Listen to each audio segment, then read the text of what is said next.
recording button. So if that's all right with everyone, we're going to record it just for the people who aren't here. Okay, let me share my screen, and okay, and then let me do this. Okay, can y'all see this? Yep. Yeah, I can see. Okay, so basically, using this site, everybody has access to the design and prototypes projects, which are here, which Glenn is going to go through in just a moment. But we also have design and prototype resources that are listed here. And if I go to that, you're going to see all these different kinds of documents that are available. Also, there's just a list of helpful links as well that are here, that as your students are running through projects, then this can help them understand some of this space station. I also just recently added the kickoff videos. Okay, so there's the videos here. There's also the video for HUNCH CQ Organizer, galley table, and the astronauts eating the culinary dish. So that's on there as well. The timeline. So if you go to the timeline and then you get a drop down. Now what I'm trying to do is I want to add everybody's timeline and their region to this. So like for right now, like if I go to Colorado and I click on that, then this is my Colorado timeline. I added in, Lisa Passarelli gave me hers for Florida, and so this is her Florida timeline. So if you want your region to be added, then just give me what you want your region title to be and then your timeline. Okay? And then also on the home site, I will add you to the home site so that basically this goes to your email so that they can see that. And on your actual timeline, like on this one, like if I go to Lisa's, this has a button that it has her email on that page. So I can do that for anybody if you guys want to send me your information. Okay. As far as the Dropbox, I thought that the Dropbox would be able to be linked to everybody's like individual Dropboxes. I can't do that. So what I have here is just going to this. If I click on this, it's just going to take you to the Dropbox.com. Okay. So I can't link it because it has to be secure. So basically, the way that I do my Dropbox, and I'll show you guys. This is my Dropbox. So what I do with mine is I have like a folder for design and prototype, okay? And then I have a folder for each school. And when I go to that school, then I can go share that particular folder with my teacher from that school. Okay? And then what I have them do, and right now these are all going to be blank, but basically they will add in like their PowerPoint presentations to me as we go along. Okay? So Ellie, could you show us how to do that? Because I'm not real familiar with the Dropbox. So could you add somebody to one of your Dropboxes? Okay, so if I was going to go to my Dropbox, and let's say that, let me go back to my back one. Okay, so these are my schools. So I would just go to share, and if you click on share, it gives you the email that you want to like invite somebody to that particular folder. Okay, so you put their email in. Right. And then that sends them an email. Correct. That invites them, and they have to accept that. Correct. And once they accept it, their initials will be on this Dropbox Yes. that you shared. So that when they go on, they can only go to that Dropbox that you shared, not Correct. the other ones. Okay. Correct. So it worked out really well for me last year that I would have the students, they would drop in their PowerPoint presentations for me. So those presentations, like if you go to Design and Prototype Project List, this is the student template that Glenn and I had for last year, And we just, as the students were working on their projects, it was kind of like their journal, their engineering journal. And they would add things into the PowerPoint, and then that PowerPoint would be put into the Dropbox account. So do they tell you when they put something in? Because otherwise you wouldn't know. No, it actually on the Dropbox, and it doesn't show it in here. But basically, whenever they add something in here, it says under modified. It actually lists the date for the modified. Sounds good. All right. So you know when it has been modified. But you have to go to it to know that. You don't get a notice. When You don't, but see, what I do is if you go back to on Design and Prototype, like my timeline for Colorado. Right. Okay? What I have done here is I have on here Zoom conferences week of October 3rd. And then if you keep going down, I keep having when my Zoom conferences are going to happen with my schools. And as part of my requirements, they have to have their PowerPoints updated before we have a Zoom conference. So that's how I'm keeping up with it. Right. So you know before October 17th, they better update their. Correct. And if it's not, that's usually when I'm emailing my teachers saying you need to have this stuff uploaded. Right. So it's kind of a way to help them keep track of their projects and for me to know what's going on with them so that when I Zoom conference with them, I pull up their Dropbox and I can see their PowerPoints when I'm Zoom conferencing with them. Yeah. And you do the Zoom conferences because you don't do as many face-to-face meetings with your teams, correct? Well, this is in Colorado. Right. And I'm in Texas. Yeah. So, yeah, I can't go up there every time. Like, with my Houston schools, I go with them. Okay. And so I'm actually with them, but I'm still expecting to see their Dropbox, their PowerPoint presentations to me. But that's just me. Every mentor can do it their own way. I'm just sharing I do it. I offered the template to our mentors last year, and to be honest with you, I'm not sure if any of the team used them or not. Okay. See, it's kind of a requirement on my end for my teams, and so they do it because I make them do it. But it's nobody has to do it this way. This is just how I do it. Right. Yeah. I actually use email. So I have them email me. One student would be in charge either for the whole year, for a semester, whatever, but I get to know that student, and when they email me about that week, I give them comments right away because I don't visit most of my schools. But that email turns out to be a really good way for me, at least, to comment right on their work so that and that's the thing too about Dropbox Flow is that when they put in, let me see if I can find one. When they put in their PowerPoint, okay, so let's see, hold on.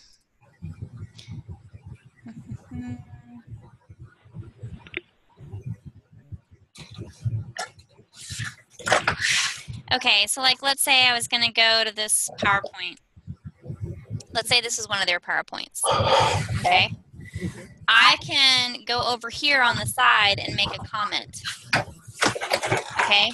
So when I go over here and I go type in, hey, good job. Okay. And I hit post. Okay. Well, I don't have anybody notified on this, but if I had other people on my folder, it would notify them that I've made a comment, and it actually emails them my comments. Oh, wow. So it notifies them by email. It notifies them by email of my comments so they can go change them, and then it leaves a running record of the comments that we make back and forth. Right. So that's why I like doing it this way, because everything is kind of kept in one location, and everybody can comment back and forth, and everything. There's a record of it. Yeah. So. And the only Dropbox that I've used is the one that Stacy has set up, and there's lots of our drawings in there that we get from Houston. So I guess I can just go in and create my own Dropbox because I haven't done that in the past. Yeah, you just make your own account. It's free. Okay. And you can just start, your own folders. And like I said, this is just how I do it. It makes that would work really good because last year I was using the one that Stacy had set up, and there's already tons of stuff in there. So when the schools were trying to give me their videos and their pictures, it was full. Yeah. Yeah. Actually, Tammy, I have the same thing. I think I don't think I made a Dropbox. When I go on Ellie's site, I see the Dropbox that has all Stacy's things in it. Well, you just need to log out of that then. Yeah, we need to log out of that and just go to Dropbox. Dropbox. And then just go to Dropbox.com and then sign in like on a new, like make a new account.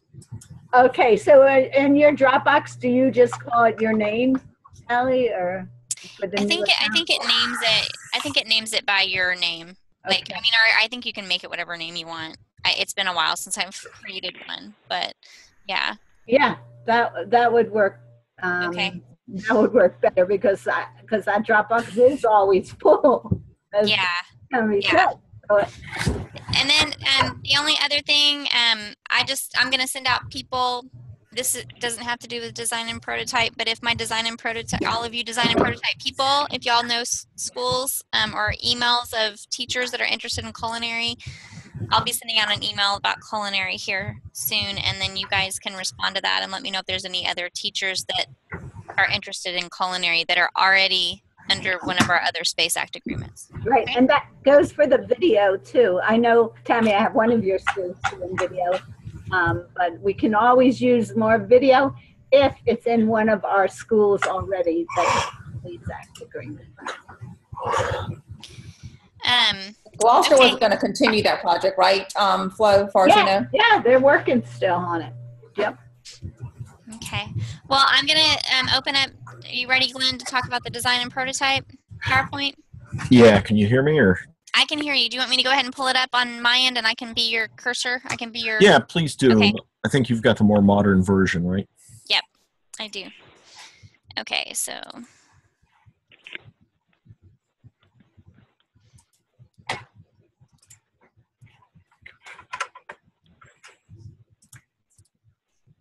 Oh.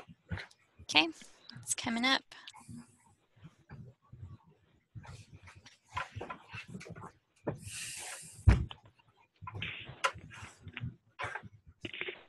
And it's being slow. Here we go. Okay, let me pull that up and then I'll go to slideshow Sure. from beginning. I'm gonna say enable editing if I can. There we go.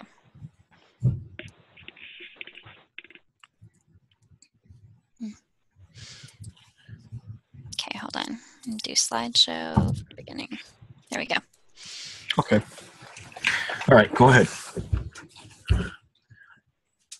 All right, so we've added, so the same kind of links that are on Alli's webpage are here as well, and it just makes it more available for the students if that's, it'll make it easier for them to find it in different places. Some of these things are just to help them have a better understanding of what the environment is that they're trying to design for. So the more videos you can get them to look at, I think the better they're gonna feel about the direction that they need to go. So there's several tours in here giving you a layout, air circulation, plenty of topics that are directly related to the projects that we're working on. Okay, next one.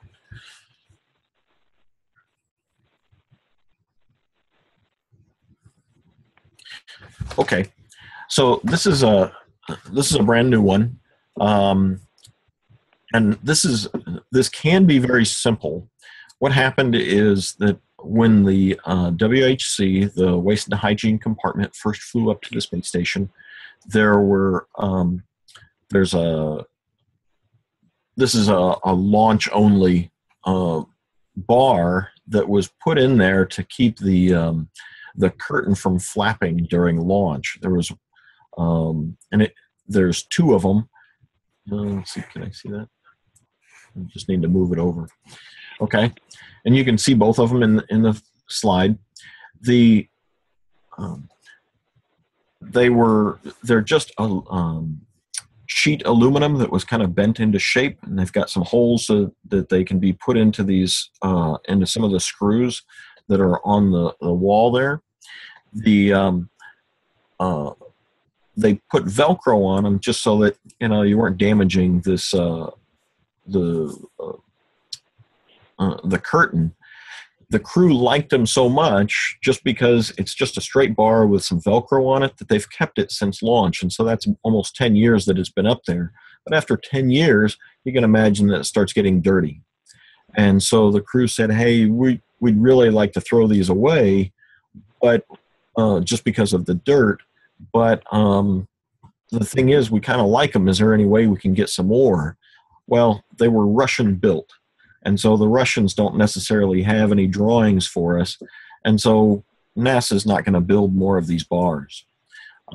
However, there's no reason to say that if HUNCH students decide to take this on, they don't have to make them exactly like the Russians did. And I'll have another page that'll give better description and more measurements exactly of what we're looking at. But if they look at this and they say, we could add a couple of clips to this. We could add, instead of just Velcro, maybe it'll have, another connection point or something like that. We are open to some new ideas. The crew has something up there that's very simple. I think that they still would like something that stays pretty simple.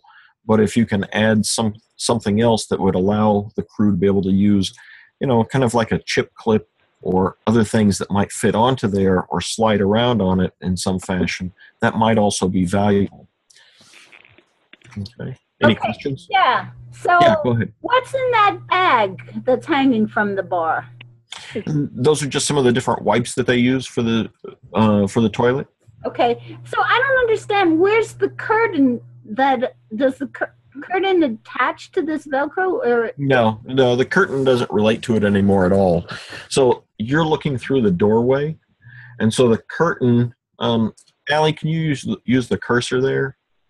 And you see just right in the picture, just closest to where it says solid waste container. Come down. There you go, right in there. Mm-hmm. That area right there. That's actually the. Go over a little bit further to the left. To the left. There you go, right there. That is the handle for the curtain. And so if you would pull on that, you would shut the door, and you wouldn't be able to see in while the crew is using the toilet. So where's the toilet? So you see where the solid waste container is? Yep. That's what they sit on. Toilet right there. That is the toilet. That's what they sit on. Toilet. And so in that little to the left of it that I'm looking at, that's the handle that closes the door that has those two. That is the handle that closes this door that has the aluminum with Velcro strips. No. The aluminum are these two bars that I'm pointing to. See where it says Velcro? Right. Okay. Those are the bars. The door doesn't relate to it anymore at all. These were just flight support that were launched in a completely different configuration. So you don't need to know anything about the curtain. Right now, all it is it's just these two bars with some Velcro that was put there just to soften any vibrations when the whole WHC was launched. Okay. So where's their privacy? How does they get privacy? Right. That's what that curtain does. So when they pull on that handle and slide it to the right, it closes the curtain so that they have privacy. Is the curtain up top? No. The curtain would.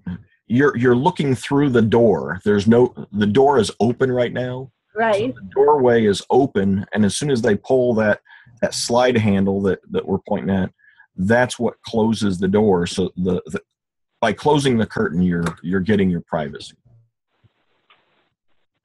Okay, I still don't understand what the bars are used for there. But they put right. The Velcro bars are things that they put.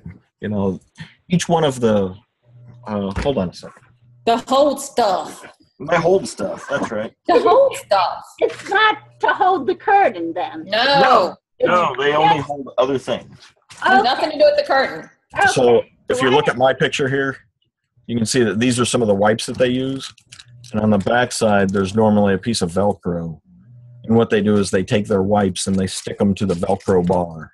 Okay, so that's really just something to, those two bars hold stuff when they go to the bathroom. That's right. Like that bag with wipes in it. That's right. They might have tissues or whatever they want to Exactly. hold. And it got dirty, and so now they want something else that attaches to this door in the same spots as those bars did. Is that right? Fit in those holes, and you'll send us the dimensions.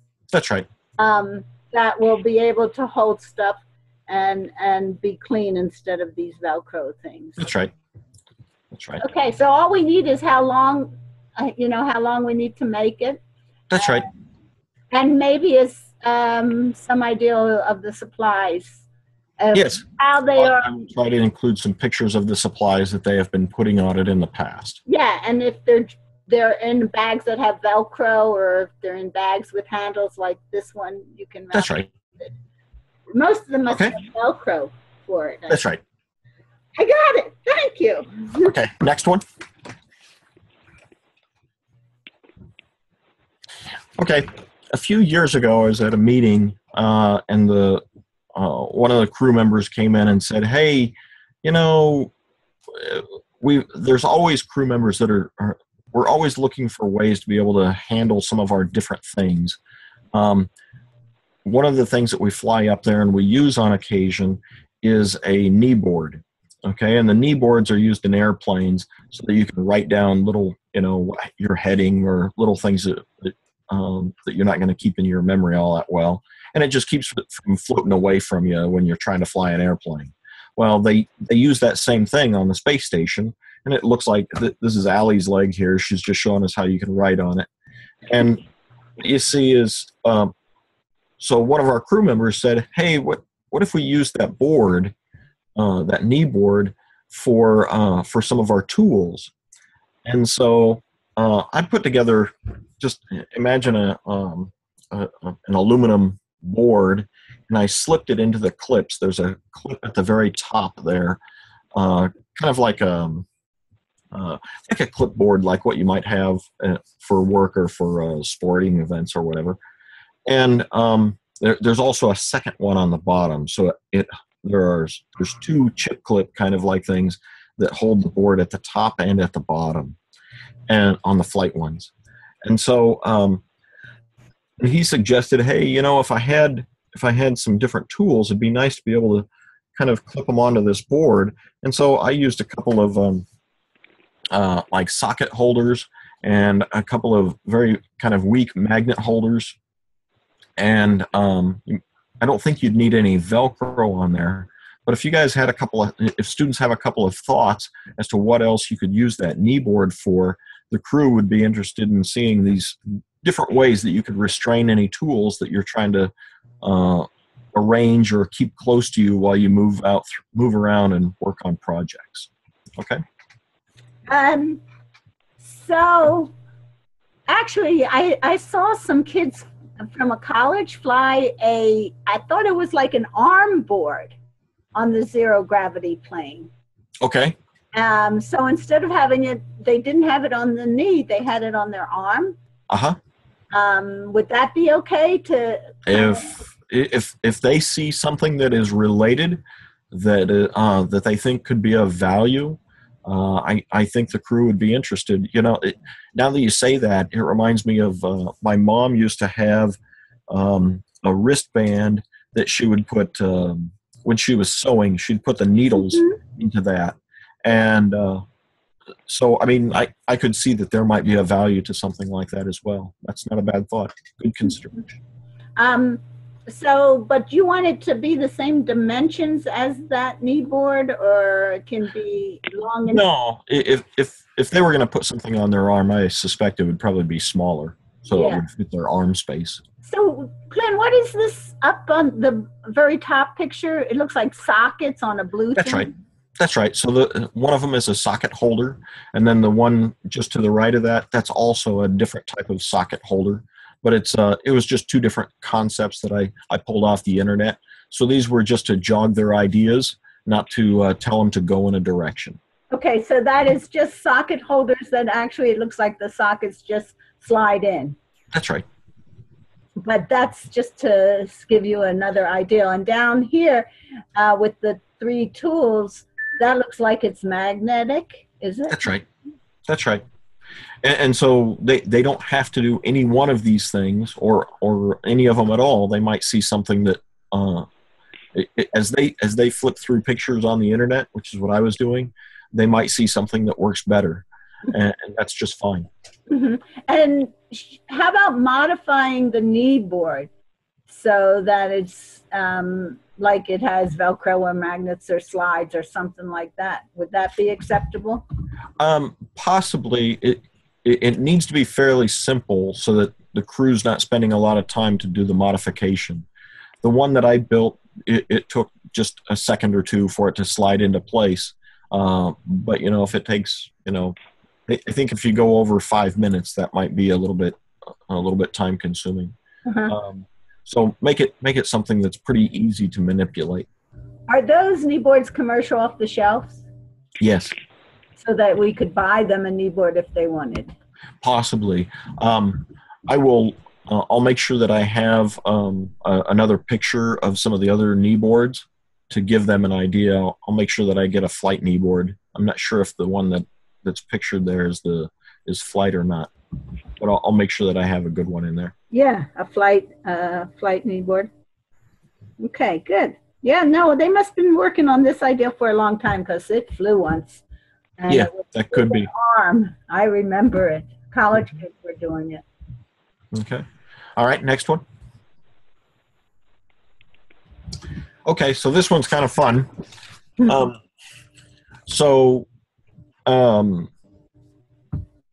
idea is that so far the space station has been using these packets of wipes where there's 25 in a packet.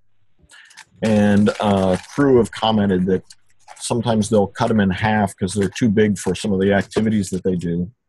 And they use them for other things besides toilet. Whether it's wiping off their spoon and fork and things like that. But so one of the things that we're considering now is just flying some regular toilet paper that can break off into little squares so that we're using less cleaning paper all the time. Mm-hmm. And so the idea is that if we were going to fly some regular tissue paper, then we're also going to need some kind of a dispenser. And so this is something where if the students would like to help develop the first space toilet paper roll holder, this is a good option.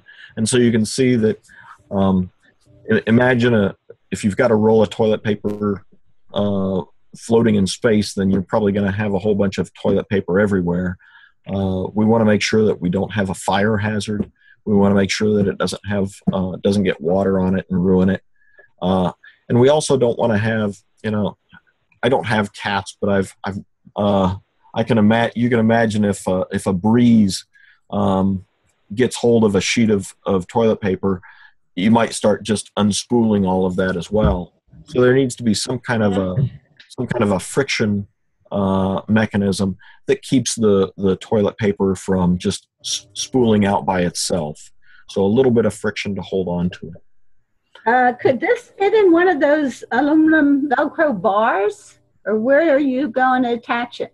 That's a terrific idea. That might be a great idea to suggest is you could kill 2 birds with 1 stone maybe.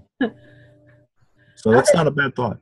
So otherwise, where were you going to attach it if it wasn't there? Right. And so it needs to have a strong attachment, because if it gets bumped or kicked or something like that, I don't want it to be floating all over the place and being a problem. And so my first inclination is to use seat track.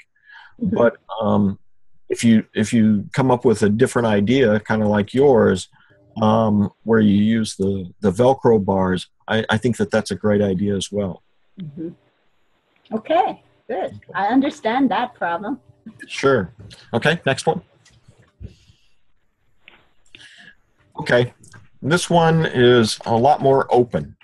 Okay, so we have these things that we call double ball clamps that are we're getting ready to fly them for the galley table. And you can see the galley table is over on the right-hand side there. And the double ball clamps are what attach from the galley table to the bar. And it's what holds it to the station. And now, it's hard to picture this, but with still photos, but because these are friction balls, as you tighten up the two thumb screws that are pictured there, it clamps down on these balls, and it makes it a little bit, it increases the friction so that it doesn't turn and twist as easily. And so you can see that I've got it twisted up a little bit there as the lower picture. And the idea is that we think that there's other options for these ball clamps, or even a double ball clamp, both for for on the station. And you can see one other example down on the bottom there. This is a ball clamp foot restraint, and it just allows it to swivel. So if students have ideas of where they might be able to use one of these ball clamps, we'd be glad to see some other ideas.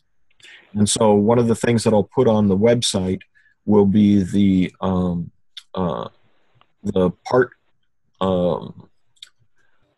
part drawings for the double ball clamp, and the students will be able to manipulate that without having to. They'll be able to manipulate the part files and be able to make all of the components and alter it how they think it might be more valuable. Okay, so it'll have all of the measurements right there. So the double ball clamp is good because I see, like on that top drawing, the rod that is attached to the space station, and then the blue one is attached to the object you're wanting to move around. Like, that's right. Like the table. But you also have single ball clamps, right? That's right. And so the foot restraint that you see down at the bottom there, that's just a single ball clamp, and you can see how it's got screws that are holding the foot plate on it. Mm-hmm. Okay, so you could imagine that if you take a single ball clamp and instead of putting a foot restraint on there, you might be able to put something else. And so you don't have to just do double ball clamp. Okay. We'd be entertaining any kind of ideas using that ball clamp. And how does it rotate? Does it rotate 360 degrees or? Yeah, the ball can rotate. It'll rotate that full direction, so it'll come all the way around, and then it has, I don't know, back and forth. I'd say it's probably about 30 or 45 degrees or so. Mm-hmm. Well, the drawings explain that. You'll be able to manipulate them and explore how far you can go with it. Oh, wow. Okay. Okay, good. Did you guys make these ball clamps, or? Yeah, so this originated as an idea from one of the NASA engineers, and after working with students and some of the other crew members, they had, hi, how are you doing? They developed into these ball clamps, and so it's a pretty exciting development. We're hoping to be able to move forward with it some more. Wow. Okay. That's awesome. All right, next one. Okay, now I don't have any pictures on this because I don't have a lot of suggestions, but the idea is that Hunch has come up with something that we think is going to be flying on the space station soon, and so it's really neat when somebody designs something that works for the space station, but it'd be kind of cool if we could come up with something else where it was designed for the space station, and then you bring it back down to Earth and you have a use for it as well. Mm-hmm. So what we're suggesting is you have an idea for using a ball clamp or a double ball clamp here on the ground. And so one of the ideas I was looking to explore is that I have these, rails on the top of my car. And so the question is there a reason why I might want to have a ball clamp that would attach on those roof racks and then be able to swing or swivel something that's up on top? And so the one thought I had was if I had like a a ladder that I was trying to put up there, rather than having to hoist the whole thing up with my arms, is there some kind of a value of using a double ball clamp that would put it up there without without hurting my back, without denting my car, damaging the windows, and things like that. That's interesting. And bikes in particular, like I ride my bike a lot, and sometimes I wish I could get on the bus and go home instead of riding it back. And you have to lift your bike up to the front of the bus. That's right. I can't lift my bike up to do that. That's right. And so I think that there might be some applications for, putting up something heavy, putting up a bike, where you just need a little bit of mechanical advantage to make it easier for you. Yeah. So I suspect that there's some other options. But I mean, if you think of it in terms of bikes and or, workers that go from house to house to be able to do repairs, there might be some value there. Mm-hmm. And you don't just mean the double ball clamp. It could be the single ball clamp also. You betcha. And it might be a variation of the ball. Maybe instead of a ball, maybe it's just a cylinder so that it doesn't have as much rotation capability. Okay. All right, next one. Okay. So we have the green bag that you see in the pictures there. These are the space station trash bags. They're not very big, but these are commercial off-the-shelf bags that have been slightly modified. So these are Sea to Summit bags. You can get them at REI, and they're a nylon bag that holds. They're a little bit more than a windbreaker. They'll hold smells in fairly well. And the problem is that because they're nylon, they're considered flammable. Mm-hmm. And so that means that they have to go into a container. So similar like you have a trash bag holder at home, we also have a trash bag holder on the station, and it's that white Nomex bag that's in the picture as well. Problem is that Nomex bag is a little bit oversized, and it also has a lot of Velcro on it, a little bit more Velcro than what's helpful. And so you'll also see that it has those attachment straps that hold it to one of the handrails, and they're positioned a little bit too high up or a little bit too far down. And so every time that you want to put trash in there, you're supposed to pull open the Velcro cover, open up your bag that you've kind of cinched down, and then put your trash away, and then reverse that. And it seems to be quite a bit of effort. And so one of the thoughts we had was to see if we could come up with something where maybe you can't have a lever on the floor that lifts up the lid and you put your trash in, but is there a way to make that a little bit simpler, so that you don't have to work so hard to be able to put away your trash? I don't know that a bag is the right answer, but if you go with some kind of a rigid container, you need to make sure that it doesn't take up a whole bunch of space, and it's not something that's going to dent the person if they bump into it at all. Okay. So do they throw out and burn up that green bag? That's correct. And they keep the Nomex bag? That's right. That's exactly right. And do they ever clean it? It's not really very cleanable. It is Nomex, and so you can wipe it off, but if you get liquids and things onto that bag, we just need to throw it away and send up a new one. Okay. And do you have the dimensions of those bags? I'll make sure that I have them in there. Okay, so that maybe they would make a replacement that might be solid, but about the same dimension. That's right. Yeah, the white bag it's probably about 4 or 5 inches bigger than the green bag in terms of height, so it may not need to be quite that big. Right, but in reality, you want to replace both bags. No, we need to stay with the green bag. We just want to replace the white bag. But I had a couple of good concepts 2 years ago, and those teams were going to try to rework them this year or this past year, but I don't think they ever got to it with their new projects. So they might want to revisit this one. Right. And what I was trying to aim for is, I don't know that there's a way to do it one-handed, but it'd be terrific if we could. Right. I do have one actually laying on my desk that never got returned to the school in North Carolina. Oh, is that right? Okay. All right. Oh, well, Adam, maybe was it the North Carolina school that worked on that, Tammy? It actually was not. It was in Low. It was a different high school. Yeah, I kind of remember that. So I thought you didn't want the green bag because it's flammable. No, we don't have it. That stays. That's what we put our trash in. Okay, that's going to stay. That's right. So we need the dimensions of that then. Yeah, those are commercial off the shelf, and so they could buy that. I think our team's actually got one. Yeah. Yeah. I have one on my desk. That's what I have on my desk, attached to a 3D printed lid.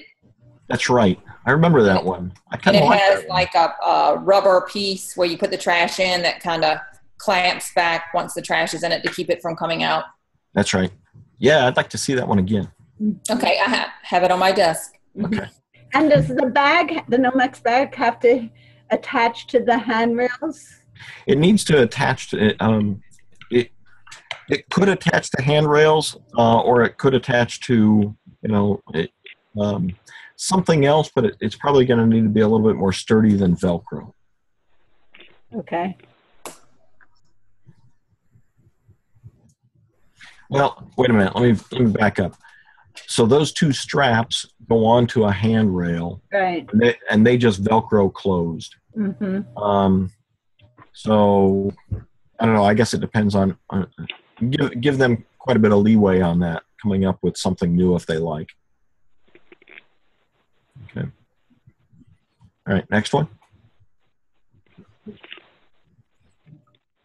Okay, this is the same as last year.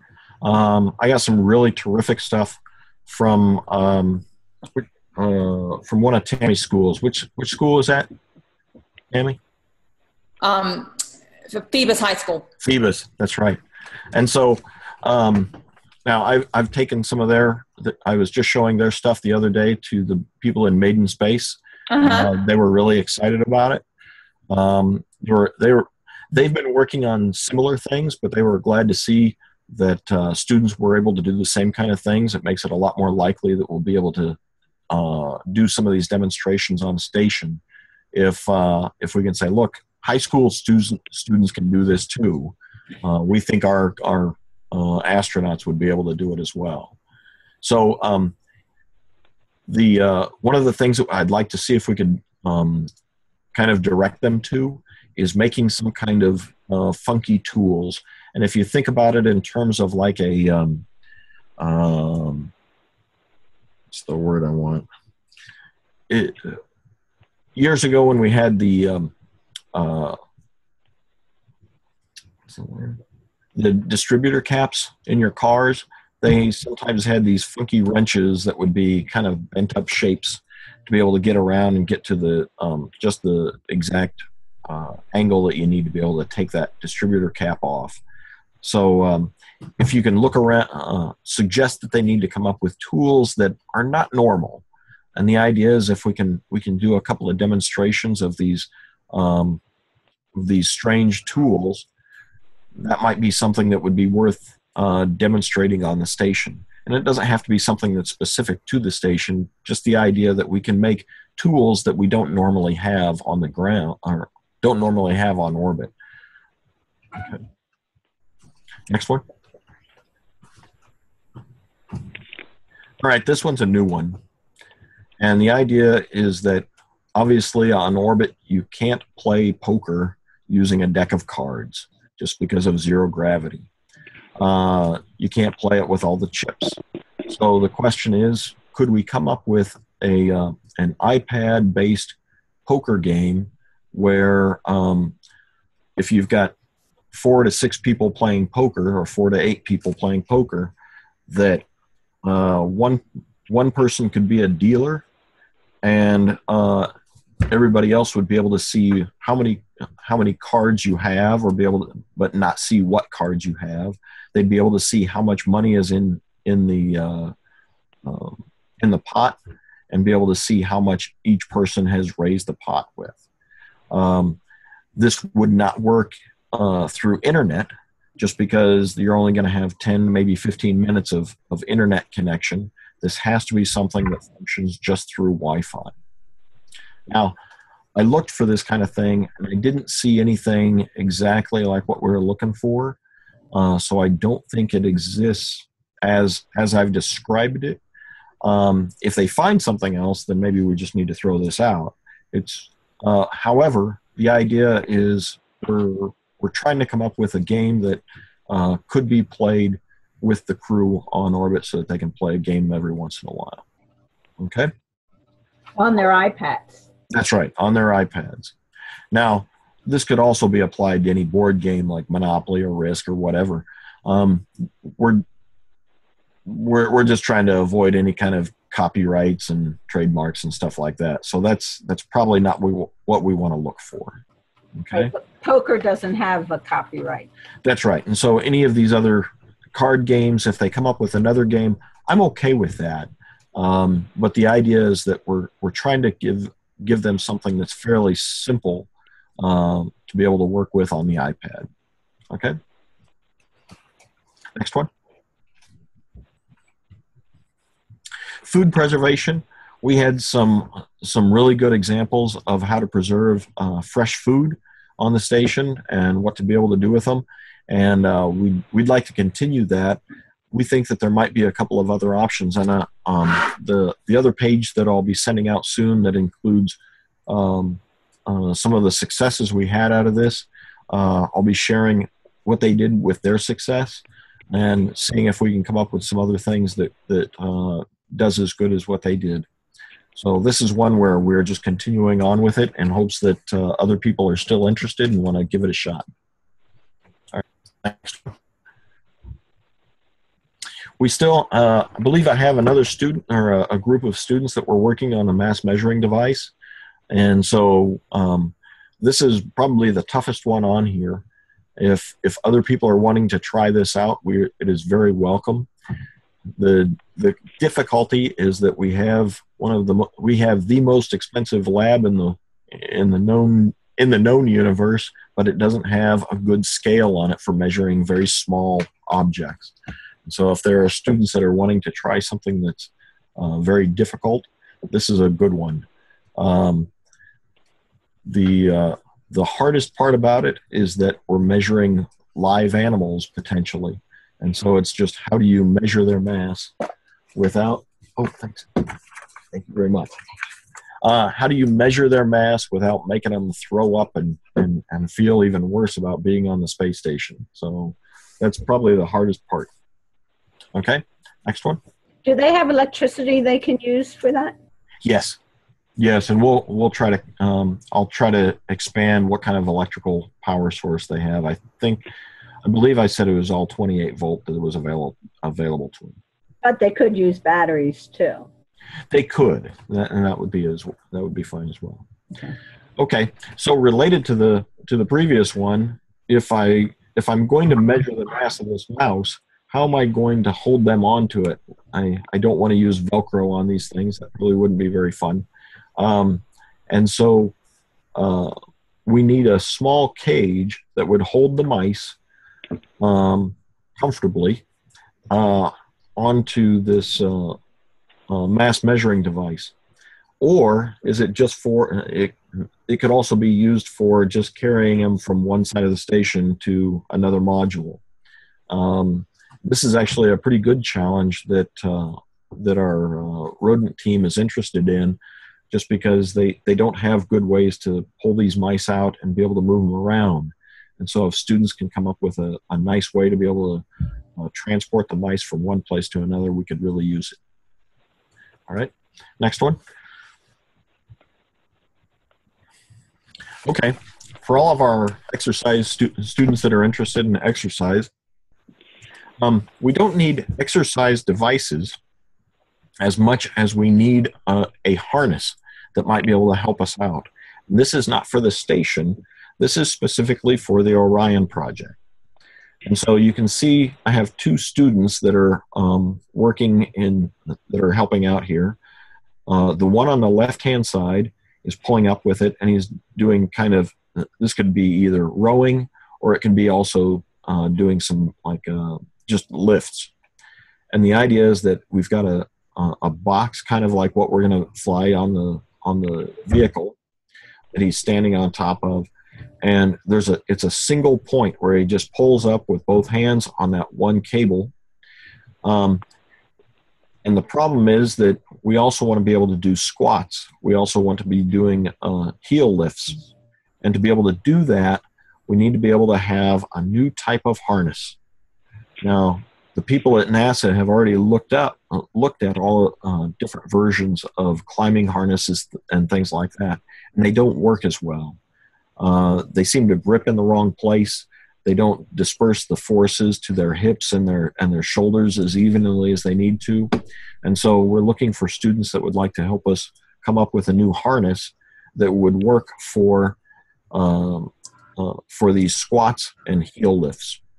Okay? So a very particular type of exercise. That's right. That's right. So, and I think that this will help students to be able to come up with a good idea, just because we're being very specific about what we're looking for. So a squat is just squatting down, and a heel lift is just lifting your heels? That's right. So you're just kind of getting up on your toes. Right. So you're working your calf muscles mostly. And they need a harness to hold them to the Orion capsule. That's right. That's right. And the pictures that I've got there, these are the trainer Orion module that we have. Mm-hmm. And you can see that there's not a whole lot of space. Yeah. So you want to minimize. Just minimize the sizing. So we don't have a lot of space to be able to store a lot of these harnesses. So it may be that we're only taking one or two up there. I don't know exactly. And are we going to hook them to a handle or a track of some sort? Right, and you can kind of see it. I would imagine it's going to be something like a carabiner that's on the end of it, and all they've got to do is clip their harness into it and then be able to do their exercises. Where do you see that? See the student in the lower right corner? Yep. See how he's. They don't have quite exactly what they want for that kind of connection. I see that little connection, yeah. Yeah, it's a little bit close to their crotch. That's probably not very comfortable. And so I think they're looking for a better way to be able to attach. Also a better harness. Yeah, the harness is really the main thing that we're looking for. Okay. Next one. Vibration isolation box. Okay, so this is the same as last year. We did get, there was one or two really good ideas, and I wish I could, I'll talk to Allie. I think it was one of her students that had a kind of a springs in the box. But this is one that we still think that we could get some other good examples of. And so this is for launch and landing of very sensitive objects. And so I think one of the best examples of what we'd be doing is like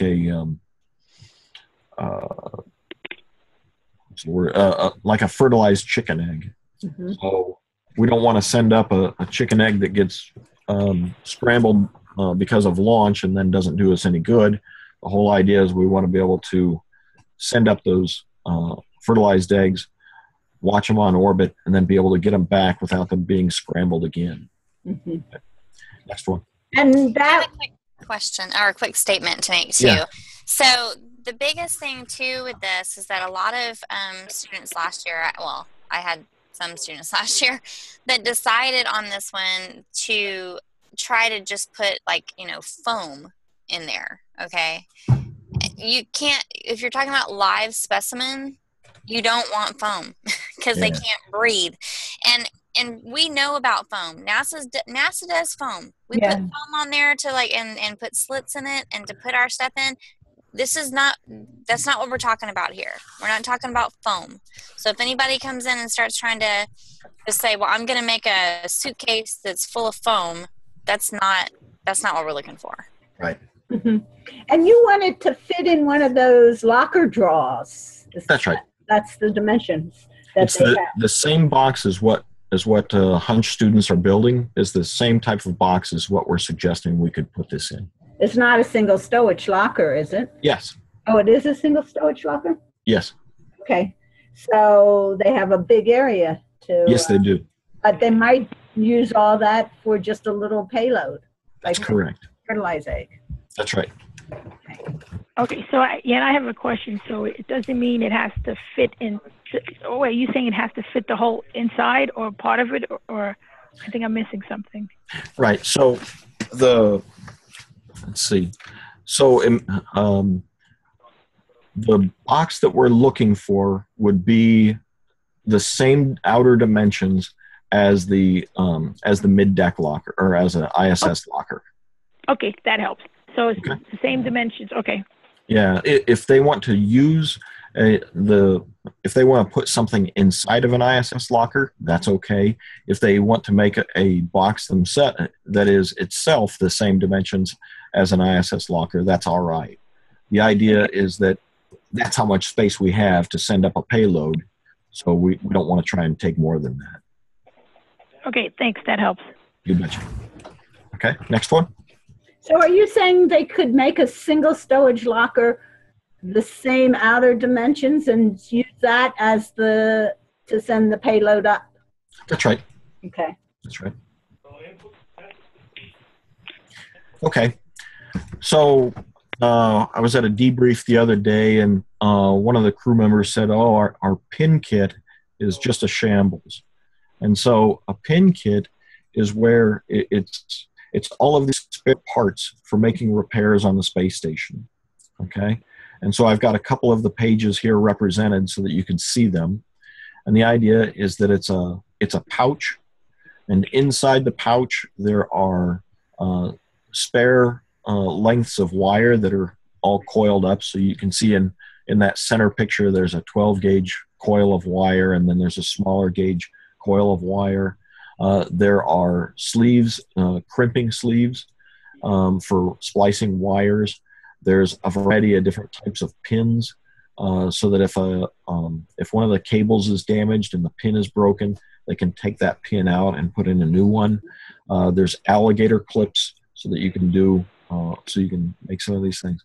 And then there's also smaller pins, pin-to-pin kind of connections that they can make that you see on the right-hand side there. Mm-hmm. Notice that these are all held in place just by Velcro and kind of stretchy cloth. Okay, and so the problem is that, for example, those short wires that you see in the one on the right, the picture on the right-hand side, they keep coming out and they end up just getting away from them, and they have to kind of shove them back in there. And even in 1G, they don't stay in very well. However, and then so one of the thoughts that we were walking away with was this doesn't have to all be in a cloth bag. Some of it could be in a cloth bag, and some parts could also be into something that's 3D printed possibly. And so my initial thought was a drill index that you see pictured at the bottom.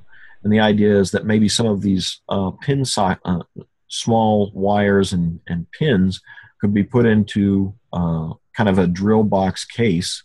Some of it might be 3D printed with a rigid plastic, and some of it might be 3D printed with a kind of a stretchy or a flexible plastic. And then other parts might still be cloth pages like what you're seeing in that top piece.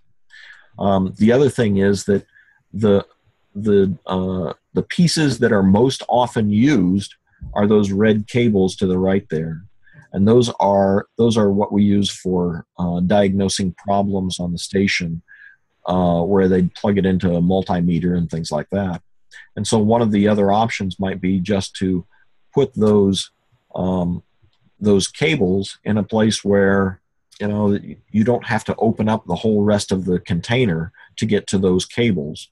You might put them as the very first page, and that way, even if things come out of the whatever kind of fastener you have, it would only happen when you go to that page rather than at other times. Mm-hmm. Okay. So you have about 10 of them, or there's a whole bunch of them? There's several pages. I want to say that there's probably, now, you know, you're right. It does say a number 9 at the top there. Or is that a 6? Hold on. I think that's a 6. I've got it upside down. Oh, yeah. So yeah, there's probably at least 7 pages in there. And so I'll make sure that that there will be a connection for more a description of each page. Now, the students don't have to come up with a definition for each page. It might be that one set of students come up with one page that we like, and another set of students come up with a completely different page that we like as well. Mm-hmm. And so the idea is to come up with ways to restrain cables and pins and different kind of alligator clips or whatever, just so that they don't float away on the crew. Okay. Mm-hmm. Right. Next one. Okay. This one's a little bit of a fun one as well. So here you'll see in the very bottom there, this is an exterior picture of the cupola, and you can see the windows are open so that you can see the person that's inside. And then on the right-hand side, you can see that this is what it looks like on the inside. So the cupola is on the underside of the space station, so you float down to it. And that's part of the difficulty. As you float down into this area, you don't have a floor, you don't have a ceiling, you don't have something to be able to put a lot of handrails in so that you can restrain your feet. And so when you're trying to take pictures, there are handrails that are at about the waist height, but they're not in a very good position for you to be able to put a foot restraint on there and be able to control yourself so that while you're taking pictures, you end up kind of floating and bumping into the windows instead of holding yourself steady like you would like. And so I was putting out the option of can we come up with some other kind of restraint that would, instead of attaching to your foot, could you come up with something that might attach to your waist, or something that might attach to your thigh or onto your shin or something like that, so that the crew can still restrain themselves, but not too restrictive. So we don't want something that's just a bar that comes out and they grab onto it, but something that would allow them to kind of move and pivot a little bit. And that might be a good spot for some kind of adaptation for a double ball clamp or a single ball clamp. Mm-hmm. Now, and I don't want to limit them to anything like that. If they see a better idea, I'm very open to other options. Mm-hmm. Does Velcro hold a person? A little bit. And obviously, you can see that he has some Velcro on his pants there on the left and right thighs. But I've never seen them really place Velcro for restraining themselves very often. It would be a pain to when you have to get unrestrained too. True. Okay. All right. Another one? Or next one? Okay. So we have some multi-use brackets that are up there. They're also called Bogan arms. They're made by a company called Manfredo. And the problem is that after a while, let's see, let me explain these a little bit. So you'll see that there's a ball on the left side and a ball on the right-hand side. And when you tighten up that locking axle in the center, it rigidizes the balls on each side and also the joint in the middle. They're really nice devices, but unfortunately, after a little while, the balls kind of get an aluminum powder on them just from abrasion, and they start slipping. And after they start slipping, it's really not worth it to try to fix them on orbit. It ends up taking quite a bit of time and effort. And so it's we end up just throwing them away. But that ends up costing us quite a bit because the camera shoe and the seat track foot are NASA designed or NASA built. And so we're looking for an option of, is there another option instead of flying more multi-use brackets? Is there another design that students would like to alter this multi-use bracket, or another idea that they would like to suggest as another option? We also have a picture of this is a flex bracket. It has a similar use, but it doesn't rigidize. It's always flexible. And so we just put up this other device as an option to think about, so that if they've seen something like this, they might come up with a way to rigidize it so that it's a little bit more firm. Okay. I can think of some good uses of that because I have a bike mirror. Yeah. And I have to bend it to get past the car in the garage, but then I want it strong again when I'm riding. Right. And it does just have this one is my third bike mirror because the others wouldn't stay in position. Sure. And so, and that's one of the things I'd like you to push forward for the students, is that we don't have to reinvent a wheel. We can look on the internet, and if you see something that looks like it would work, either with no modification at all or with a minor modification, then that's a good idea too. I'm not reinventing toilet paper. We're trying to take stuff that's right off the shelf to be able to fly it. And there's no shame in being an engineer that finds the exact right object that's already on the market. Mm-hmm. They did that with the slippers. That's exactly right. All right, next one. Okay, so these flex bracket adapters, we've got these flex brackets, and you can see two normal flex brackets at the very bottom. And then what I did, this was a few years ago, I realized that we don't really have a way to be able to have a seat track to seat track attachment, or a camera shoe to camera shoe attachment.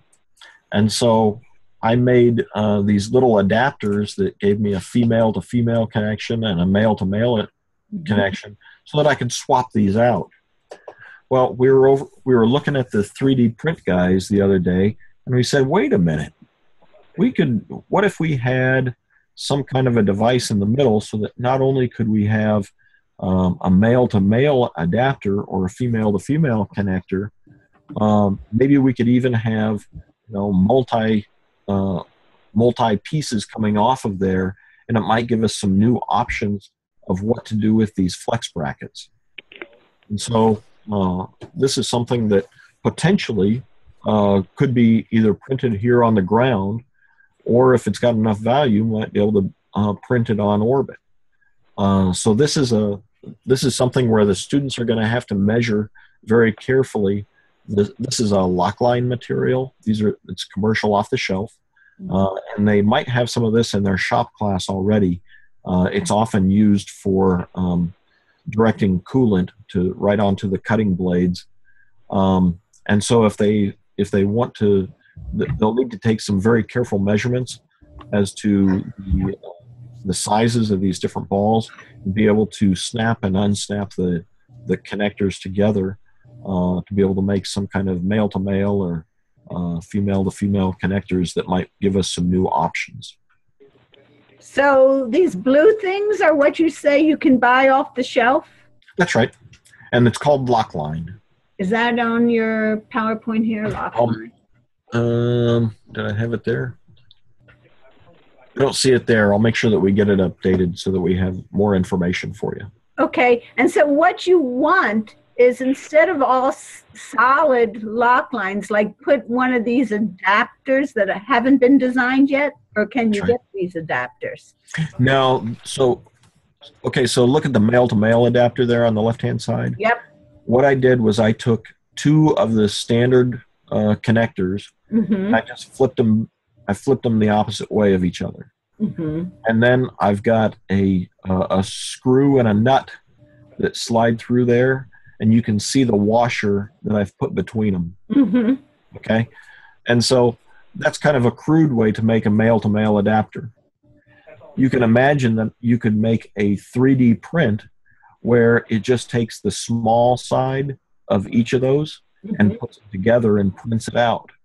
And that would be a much more effective male-to-male connector. Does that make sense? Yes. And you could do the same thing with that female-to-female. And so you could cut out that whole middle section if you wanted, or you could extend it to be as long as you like it. So why would you want to do that? Well, and so I showed this to one of the astronauts, and he said, so imagine I've got the camera shoe on one side, on both sides of it.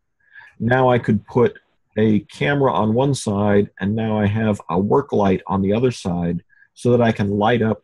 So as I'm floating around, I've got my light and my camera pointing in the same direction, or just not floating away from each other as I go down through the station and make a video of what I'm trying to show to the ground. So like this male to male, would you put it on the end of your big blue stream here so that you'd have the same connector? You could. Like the C-track foot and the drawing, the one on the top, the highest? Yep, so you could, so really this could be, instead of just being, so right now I have very specific handrails in the space station. There's 8.5 inch, 22.5, and then 41.5 inch handrails. Mm-hmm. Well, with this stuff, I could make a handrail that's only 4 inch, and that might be only that might be 10 inches long, and it will have a little bit of flex to it. Mm-hmm. Right? I could make a handrail that's 10 feet long if I wanted, and be able to stretch from one side of the module to the other side of the module. But of course, it would also be flexible, and it might come apart if I pull on it too hard. So is there a value to that? There might be. I don't know. Mm-hmm. So this is an option that allows them to grapple and move on things that they haven't done before. So when you buy these things, the lock lines, they come with 2 different ends. But if you make that adapter, you can have 2 of the same ends, which actually then could hook to your C-track and be a flexible handle of some sort. That's exactly right. And not only that, but you could make an adapter so that now I could put 4 or 5 or 6 of these different kind of connectors on. Right. Does that make sense? Yeah, yeah. And you could have 2 cameras now on it instead of 1. That's exactly right. And it's flexible. Is it flexible and that's strong enough to hold your? Oh, yeah. Okay. Yeah, they're difficult to take apart. Imagine if you were in a, let's say that you were in a chemistry class, and instead of these, instead of C-track on there, I wanted to put some little finger grabbers or potato chip clips or something like that. Mm-hmm. Now I could have, one of them might hold the temperature probe into the beaker, and then another one might hold the stirring rod. Mm-hmm. Another one might hold the pH probe, and each one of them I could position, because these are kind of a friction fit, so that they would hold a specific location for you. And I imagine that they might have something, you might imagine these same kind of things having value for the crew members on the station. You bet. And it would have value down on Earth, too. It could. I'm surprised the lock line doesn't have something like that. You know, when you make like the pins you showed us before, some are male and male, some are female and male. You know, there's a whole combination, but here, you're right. And so you can go on the Lockline web page, and they do have some kind of connectors, but they don't have exactly what I'm asking for. Yeah.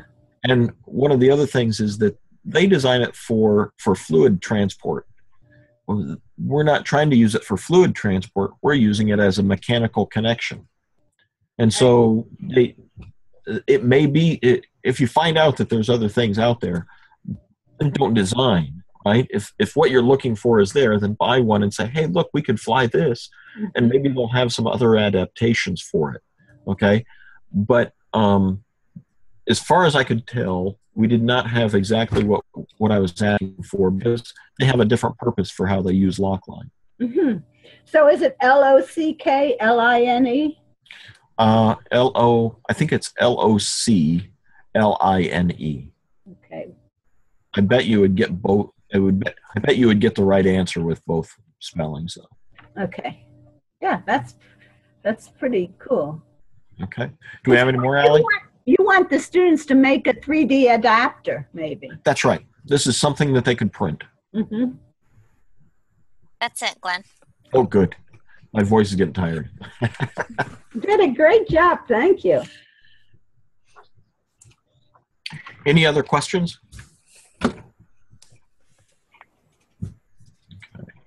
I don't think so. Okay. I'm okay. Is Nancy okay there? So, How about Amanda? Did she leave and Adam leave? I got a recording of it. Yep. And I plan to send out my list oh, there's Nancy. She's back. next week. Okay. Yeah, I'm still know that we'll be updating these things. So it's not static right now. Right. And I'll be adding as many things as I can to make sure that there's a little bit better understanding of each of them. Okay. Okay. And if you could send out one of those, I know you started it, a PowerPoint of how you incorporated what they did last year. That would be good to show. Yes. So just so you guys hear ahead of time. I'm sorry. So Tammy, you weren't there for the meeting, but we had. I was trying to compliment a lot of the schools for some of the products that we are trying to move forward with, and I know that some of your students were the ones that had provided some of the good equipment, and so I'll be making sure that we pass along where we're going with some of those things. So I want them to be excited that, wow, this stuff is happening. We are making a difference. Okay. Right. That's an important thing for next year. I like your projects, though, guys. I think it really will stretch them and challenge them and make them think creatively. Good. That's our intent. Yeah, that's problem solvers is what we need. Okay. Nancy, did you have any more questions or comments? Yeah. My actually, it's easier this way. Yeah, my main comment is, Glenn, when I was there a few months ago, not during the annual meeting, you had mentioned you have a kit of materials that we can use when we do kickoffs with the team. So I didn't know when we do kickoffs with the team, will you be there and bring that, or is that what you're going to be sending to us here at Glenn? I will send one to you. So I'll put together another kit and make sure that you've got one that has a selection of some of the different materials that are on the station. Thank you for reminding me. And with regard to the kits, the plan for that is we just go take it to the school to show them what it is, but we keep it with us. That's right. Yeah, I didn't know if there was any materials they would like and they hold on to it for a little bit and then send it back, or do you want everything to stay in our possession? I think you can loan it to them for short times, but I think you should probably keep it in your possession for the most part. Okay. All right. No, that'll be good. And then, yeah, Allie, I right now what I'm in the process of doing is trying to get a couple of mentors to help me out, kind of like I think Tammy has it. She has mentors for each of the different schools. And once I get them set out, I'm going to also look at your timeline and what some of the other schools has for timelines and tries to get things set up. At least initially this first year, I think I'm going to probably try the more detailed approach and put all that there and see how it goes. The other thing is, Glenn, you had worked with these two schools last year, right? That's right. Okay. Yeah, I may, offline just maybe pick your brains as to how did you do the communication with them, with you being down in Houston and them up there, and then just some lessons learned, what worked, what didn't work, so I can kind of use that. This way I won't be starting from scratch. If they're familiar with a certain way, if they've used Zoom and things like that, it'd be good for me to know. That way I can go in, because I think I'm going to be the one with the learning curve going into them. They've done it already. And Flo had done a lot of work with them. I traveled there. Okay. I traveled there a little bit and communicated with them, but Flo did most of her work with them over Zoom, and they were real good with it. Okay, well, Flo, I may have you help out with like this coordinating that and get everyone's schedules. I'll talk to you too, because I just want to get some background on how the process went. I did see the email you sent Flo, letting them know I'm going to be their mentor. I'm going to get a couple other folks who can provide more engineering support to them on as needed and respond to email. So there'll be a few of us helping them out. Yeah, that's great. I would be more than happy to help you. I've actually worked with them for quite a few years. So okay. They're very familiar. And they have the University of Wisconsin in Platteville. That's right. Oh, yeah. That's how I do it, Nancy. I have a mentor for every project. Each project has a different mentor. Okay, great. And that's worked out really well for Tammy. She has weekly meetings with them, and they attend and communicate. It's really awesome to watch her organize all that. Okay. And Nancy, as far as the timeline goes, that is up to you and what you like, however you want to make your timeline. And you can look at what I do, but you make it whatever works and suits you. Okay. Yeah, well, I just like the fact that you have something there. I noticed there's several different schools. My plan is to kind of look and see where it's at. I have a general idea of, I've worked projects with students. We've done a few competitions here, so I know basically the aspects. And we've done, with our drop tower competition, we've done it with students, provided them a mentor. So I just like to see a little bit more of the details you have. And usually the way I approach it is, I know you want to be at the end point here, you want to be halfway here, and then in the middle, let's try to work that out. So yeah, no, this gives me lots of information. I really appreciate it. Sure.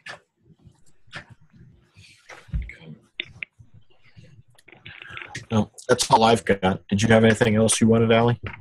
No, I'm good. Thanks. Okay. Anybody else have comments we ought to be working on? No, great job. And I like that you got it done before, at least my schools haven't started. So Okay. I haven't started. yeah, Okay. no, that's really good. So we feel like we can go out there and do a really good job of inspiring them. Excellent. All right, thank you. Thank you very much. All right, thanks, guys. Have a good weekend. Okay, too. everyone have a